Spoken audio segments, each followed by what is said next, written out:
نحمده ونصلي على رسوله الكريم أما بعد فأعوذ بالله من الشيطان الرجيم بسم الله الرحمن الرحيم ولقد كتبنا في الزبور من بعد الذكر أن الأرض يرثها عبادي الصالحون صدق الله العظيم وبلغنا رسوله النبي الكريم ونحن على ذلك لمن الشاهدين والشاكرين والحمد لله رب العالمين اللهم صل على سيدنا محمد وعلى آل سيدنا محمد وبارك وسلم۔ اللہ رب العزت نے انسان کو بے شمار نعمتوں سے نوازا ہے۔ قرآن عظیم الشان میں اللہ رب العزت کا ارشاد ہے وَإِن تَعُدُّوا نِعْمَةَ اللَّهِ لَا تُحْصُوهَا کہ اگر تم اللہ کی نعمتوں کو شمار کرنا چاہو تو تم ہرگز بھی اللہ کی نعمتوں کو شمار نہیں کر سکتے ہو۔ اللہ رب العزت کی دی ہوئی ان گنت اور بے شمار نعمتوں میں سے ایک بہت بڑی نعمت یہ ہے کہ اللہ رب العزت نے ہمیں اپنے پیارے وطن میں آزادی کے ساتھ اطمینان و ایمان کے ساتھ جینا نصیب فرمایا ہے۔ یہ اللہ رب العزت کی بہت بڑی نعمت ہے اور اللہ رب العزت کا بہت بڑا احسان ہے، اور یہ نظام فطرت ہے کہ جو بندہ جس سرزمین پر پیدا ہوتا ہے، جہاں اس کی بچپن کی شرارتوں اور شوخیوں بھرے دن گزرتے ہیں، جہاں اس کی جوانی کے خوشگوار دن گزرتے ہیں، اور جہاں کا دانہ پانی بندہ استعمال کرتا ہے، اللہ رب العزت اس سرزمین کی محبت انسان کے دل کے اندر ڈال دیتا ہے۔ انسان تو انسان ہے، جنگلوں کے درندے چرند پرند بھی جس سرزمین پر اپنی زندگی گزارتے ہیں، جہاں کا دانہ پانی وہ استعمال کرتے ہیں، ان کے دلوں کے اندر بھی اللہ رب العزت ان کی سرزمین کی محبت ڈال دیتا ہے۔ تو انسان تو اشرف المخلوقات ہے، اس کے دل کے اندر تو اللہ رب العزت اعلیٰ پیمانے پر اس جگہ کی محبت پیدا کر دیتا ہے، اور یہ اس سرزمین کی محبت کا انسان کے دل کے اندر ہونا، یہ عمل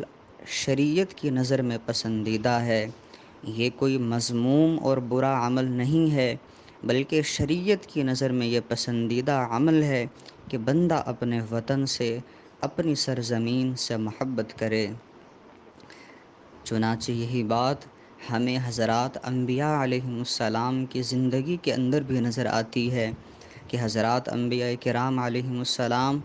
جس وطن اور جس سرزمین پر پیدا ہوتے تھے، جہاں اپنی زندگی کے ایام گزارا کرتے تھے،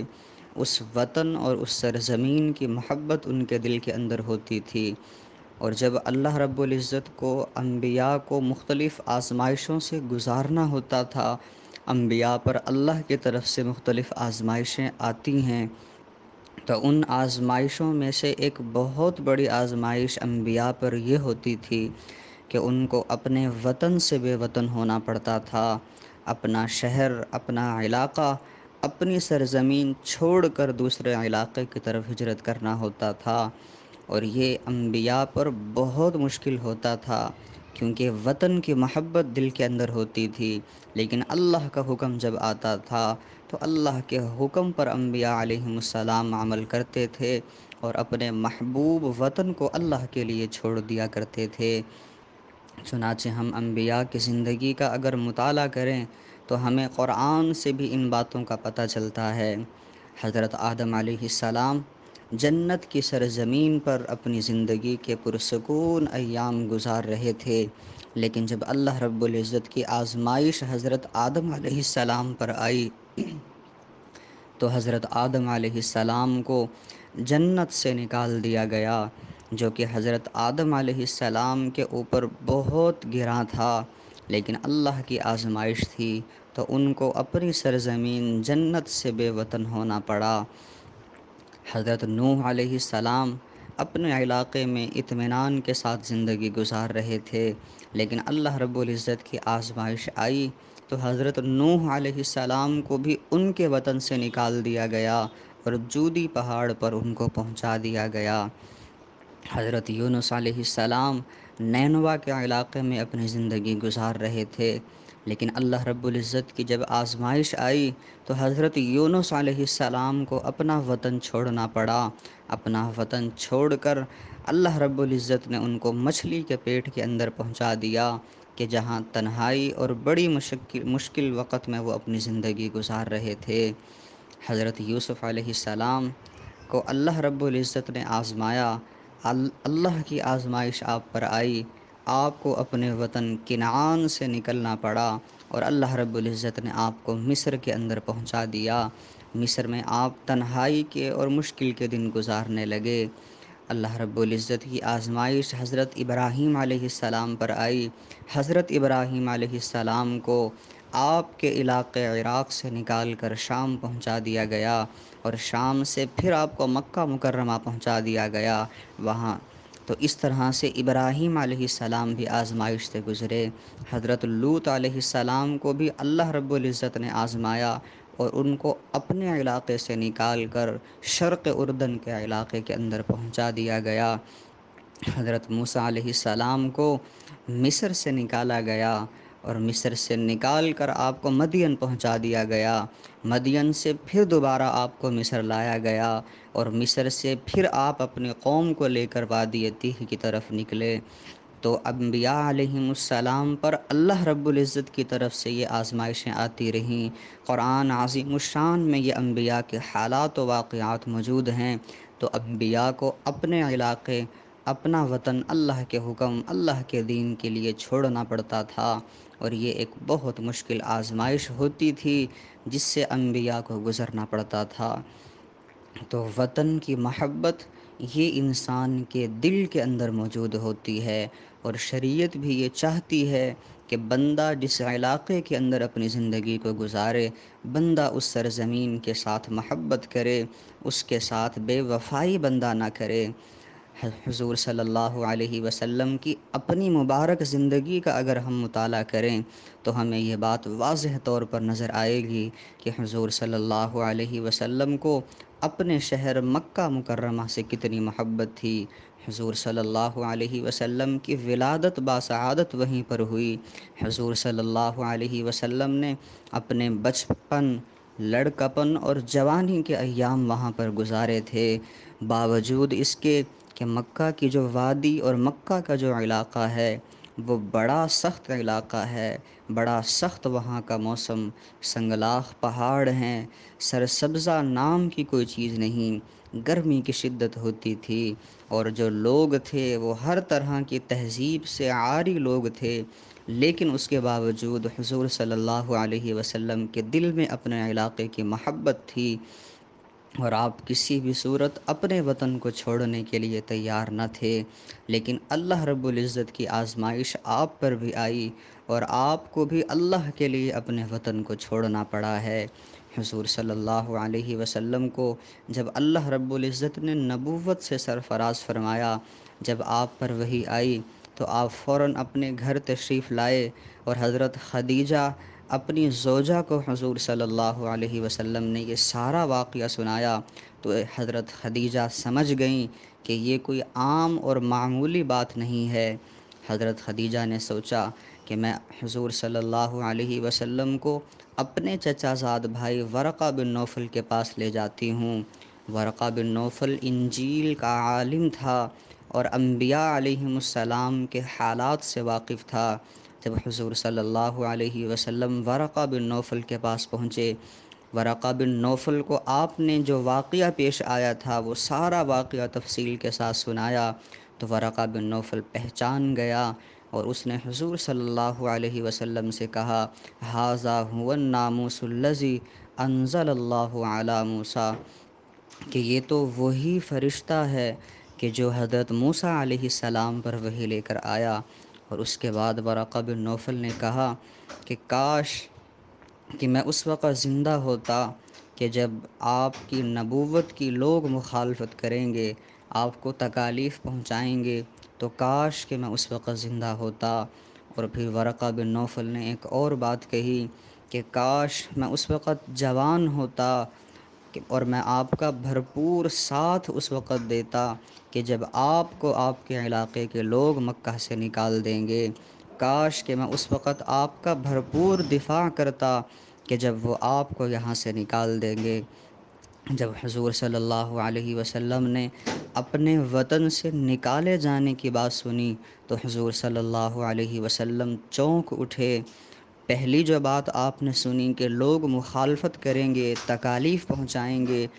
اس بات پر حضور صلی اللہ علیہ وسلم نہ چونکے، لیکن یہ مخالفت کی بات، یہ نکالے جانے کی بات سن کر حضور صلی اللہ علیہ وسلم پریشان ہو گئے، اور آپ نے ورقہ بن نوفل سے پوچھا اَوَ مُخْرِجِیَّہُم، کیا یہ لوگ مجھے یہاں سے نکال دیں گے؟ بخاری شریف کی روایت کے اندر یہ بات موجود ہے۔ ورقہ بن نوفل نے کہا کہ ہاں، جس طرح آپ نے نبوت، جس طرح سے آپ پر نبوت آئی ہے، اس طرح سے پہلے جب بھی کسی نبی کے ساتھ ہوا ہے تو اس کو اس آزمائش سے گزرنا پڑا ہے۔ حضور صلی اللہ علیہ وسلم نے پھر جب اپنی نبوت کا اعلان کر دیا، لوگوں تک اللہ کے پیغام کو پہنچایا، تو حضور صلی اللہ علیہ وسلم کو بہت ساری تکالیف ملی ہیں،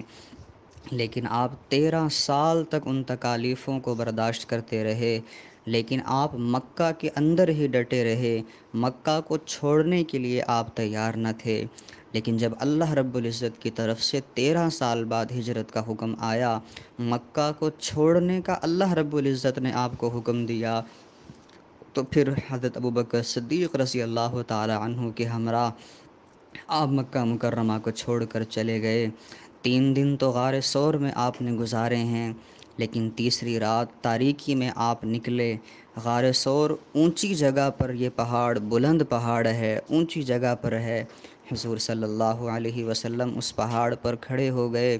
جہاں سے پورا مکہ کا علاقہ نظر آ رہا تھا۔ حضور صلی اللہ علیہ وسلم نے اس وقت مکہ شہر کو مخاطب کرتے ہوئے فرمایا: یا مکہ ما اطیبکی و ما احبکی الیہ، کہ اے مکہ، تو کتنی ہی اچھی سرزمین ہے اور مجھے تجھ سے کتنی محبت ہے۔ لولا اخرجونی لما سکت غیرک، کہ اگر مجھے یہ لوگ یہاں سے نہ نکالتے تو میں کبھی بھی تیرے علاوہ کسی سرزمین پر اپنی رہائش نہ رکھتا۔ حضور صلی اللہ علیہ وسلم کے یہ جملے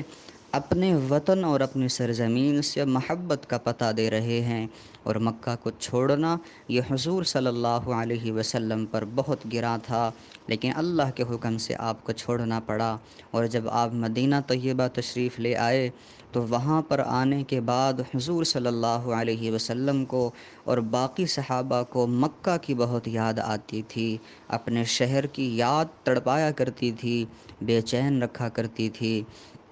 جب مکہ کی یاد بہت بڑھ گئی، حضور صلی اللہ علیہ وسلم نے پھر اللہ رب العزت سے دعا مانگی: اللہم حبب الینا المدینۃ کحبنا مکۃ او اشد، کہ اے اللہ، مدینہ کی محبت ہمارے دلوں کے اندر ڈال دیجئے جیسا کہ مکہ کی محبت آپ نے ہمارے اندر ڈالی تھی، یا مکہ سے بھی زیادہ محبت مدینہ کی عطا کر دیجئے۔ حضور صلی اللہ علیہ وسلم نے یہ دعا اس وجہ سے مانگی تھی کیونکہ مکہ کی یاد ہر وقت بے سکون رکھا کرتی تھی، یاد تڑپا دیا کرتی تھی، اس لیے حضور صلی اللہ علیہ وسلم نے دعا مانگی تھی تاکہ مدینہ کی محبت جب آ جائے گی تو یہاں ہمارا رہنا سکون کے ساتھ ہو جائے گا۔ تو جب حضور صلی اللہ علیہ وسلم اور باقی صحابہ کی اپنے علاقے سے محبت بڑھ گئی، پھر اللہ رب العزت نے حضور صلی اللہ علیہ وسلم کو تسلی دی۔ اللہ رب العزت نے قرآن عظیم الشان میں ارشاد فرمایا: ان الذی فرض علیک القرآن لرادک الی معاد، کہ بے شک وہ ذات کہ جس نے آپ پر قرآن کو نازل کیا ہے، وہ ذات آپ کو ایک دن آپ کے علاقے، آپ کے ٹھکانے کی طرف واپس لوٹا دے گی۔ جب یہ آیت نازل ہوئی پھر حضور صلی اللہ علیہ وسلم کو تسلی ہوئی، اور پھر ایک وقت وہ بھی آیا، اللہ رب العزت نے حضور صلی اللہ علیہ وسلم کو واپس لوٹایا ہے۔ تو اپنے علاقے سے محبت رکھنا یہ حضور صلی اللہ علیہ وسلم کی زندگی کے اندر بھی ہمیں نظر آتا ہے، انبیاء علیہم السلام کی زندگی کے اندر بھی ہمیں نظر آتا ہے، اور یہ حضور صلی اللہ علیہ وسلم کی زندگی کے حالات بھی آپ کے سامنے آ گئے۔ تو اس لیے ہر انسان کو چاہیے کہ اپنے وطن، اپنے علاقے اور اپنی سرزمین سے محبت کرے، اور اللہ رب العزت نے یہ جو نعمت عطا فرمائی ہے اس نعمت کی قدر کرے۔ آزادی کی نعمت عطا فرمائی، وطن کی نعمت عطا فرمائی، اس نعمت کی قدردانی کریں، اور اطمینان اور سکون کے ساتھ، ایمان کے ساتھ، نیک اعمال کے ساتھ اپنے وطن کے اندر رہتے ہوئے اپنی زندگی کو گزاریں۔ اللہ رب العزت ہمیں اس نعمت کی قدردانی نصیب فرمائے۔ وآخر دعوانا ان الحمد للہ رب العالمین۔